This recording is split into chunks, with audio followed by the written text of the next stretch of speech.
Dr. Edward Volpintesta, family doctor to many in Bethel, Connecticut for almost half a century, has died of complications from COVID-19. Bethel's family doctor has died. There's a lot else going on in the world now, but among the forested cul-de-sacs of Bethel, Connecticut, many people are hearing the news, or will be hearing the news soon, that their family doctor has died of complications from COVID-19. At 8:56 a.m. Eastern Time last Sunday, Ed Volpintesta passed away. Dr. Edward Volpintesta was many things to many people. If you look him up on Google, you'll find his address right away. For 45 years, he practiced family medicine on the main drag, Greenwood Avenue. He fathered 3 children, all now well into adulthood, all living nearby, with a total of 6 grandchildren, several of whom are now young adults themselves. The mother of those 3 now middle-aged kids, Christina, married my father, Howard, over 3 decades ago, and Ed married the woman who is now his widow, Nami, a long time ago as well. In effect, this ultimately just meant a bigger extended family on both ends of the generational spectrum for all the grandchildren that soon came along. Having somehow ended up far from any extended family out here on the West Coast, raising 3 children in Portland, I often look east towards Bethel with envy, wishing my children could know all of their many grandparents, aunts, uncles, and cousins, all growing up together there. I first met Ed when I was a child. From then until the present, from my own vantage point as the son of the man who would marry Ed's ex-wife, Ed was always warm, kind, and supportive, always the definition of a gentleman, particularly when many people might expect something different. For me and many others, he was always the doctor in the family, if ever there was need of one, which for me, as a young itinerant hippie passing through or nominally living in Connecticut or somewhere nearby, meant regularly taking advantage of this relationship to help various girlfriends get refills on essential prescriptions like birth control pills, and to treat the various sorts of maladies that tended to accompany Grateful Dead concerts.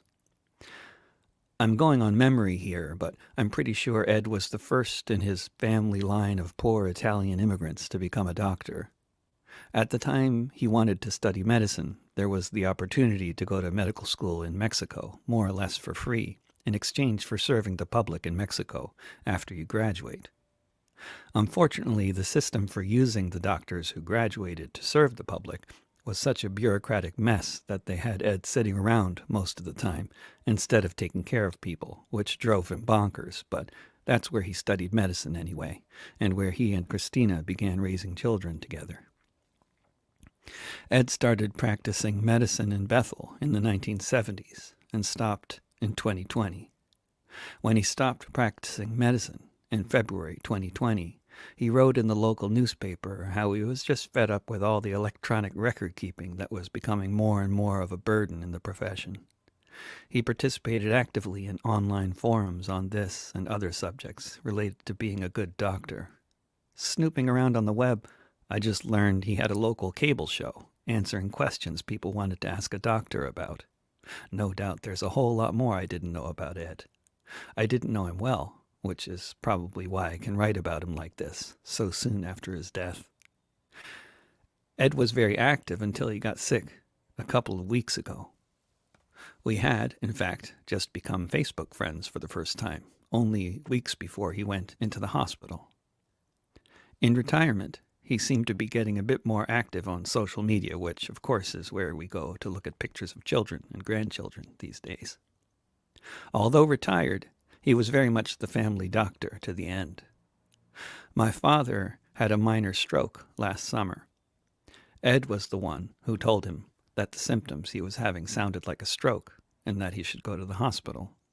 Ed arranged for Howard to go straight to where he needed to go, and by all accounts, my dad received the best care among Ed's former colleagues, and he has fully recovered. When Ed went into the hospital on December 27th, his wife, Nami, assured family members that he was getting all the same stuff that Trump got, which probably wasn't true, but in any case, no doubt he was receiving the best available care there at the hospital he knew well. COVID led to pneumonia and blood clots, which led to multiple organ failure and this morning, death. Due to the pandemic and other factors, I hadn't seen Ed in a couple of years. Usually, at least once every year or two, I might be part of an extended family dinner of some kind there in Bethel, or I might be doing a concert at a small venue somewhere in town. Whenever I did concerts in town, even if there were only 10 people in attendance, as I recall there being on one occasion, 2 of the folks in the audience would reliably be Ed and Nami. They'd show up, donate twice whatever the door charge was, and sit through the whole show, paying enthusiastic attention throughout. It's easy to recall the last words Ed said to me, whenever it was that I last saw him. It was at the end of the last concert I did in Bethel, 2 or 3 years ago. He was by then in his 70s, but still as tall as I recall him being when we were both much younger. He was in a jovial mood, looking physically vibrant, standing his full height, beaming. He dropped another bill into the donation basket as he and Nami walked out of the room, pausing to smile at me and say, "Keep being an anarchist." "Will do, Ed. Thanks for everything."